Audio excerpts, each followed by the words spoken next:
James, this Sydney Autumn Carnival coming up, it must be an exciting time for jockeys like yourself who've experienced such a thrill over the last sort of 12 or 18 months. You sort of kick yourself on what lies ahead?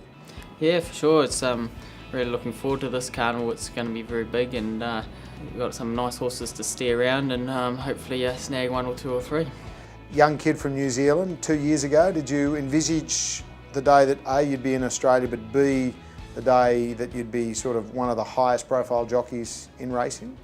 Oh, not really. I just took a day by day, and I'm very fortunate to be in the position I'm in. I've got a great stables backing me for this massive autumn, and really looking forward to Dundeel going around, and hopefully he can fly the flag for New Zealand again. Did you know it straight away with him that he was just something out of the box? Because when he first came over here, there was, I think it was a couple of Australian horses, they said, oh no, he's just a good Kiwi horse, he's not a really good horse, if you know what I mean.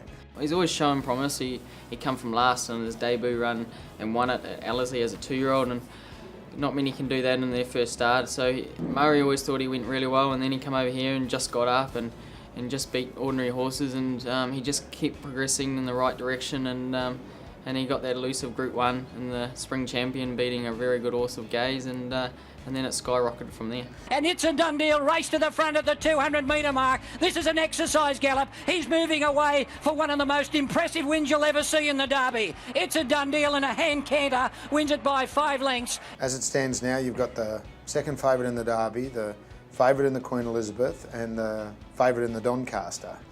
If the ducks all align, it could be a very big couple of months for James McDonald. Yeah, there's still a lot of water to go under the bridge. As you know, with this racing game, they can tumble over at any stage of literally any stage of their campaign. So no, it would be great to get them all there sound and fit and happy and ready to rumble for those big championships.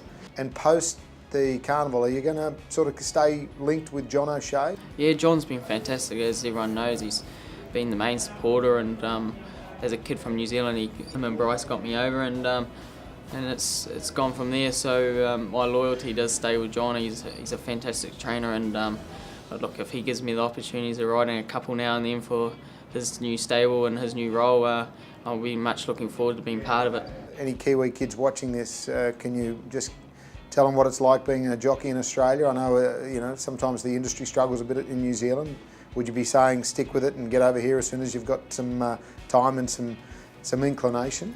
Yeah, for sure. It's look, it's very competitive, so I feel I did the right thing by being patient and staying in New Zealand for a good part of my apprenticeship and learning the ropes. I think hardest racing scene in the world. These Australian jockeys are incredible. The trainers, horse flesh, it's just amazing. So don't rush it, and just keep going with how they're going in their own part of the world. And you'll get there eventually. And if you had one wish this autumn, what would it be? Bring on the Queen Elizabeth.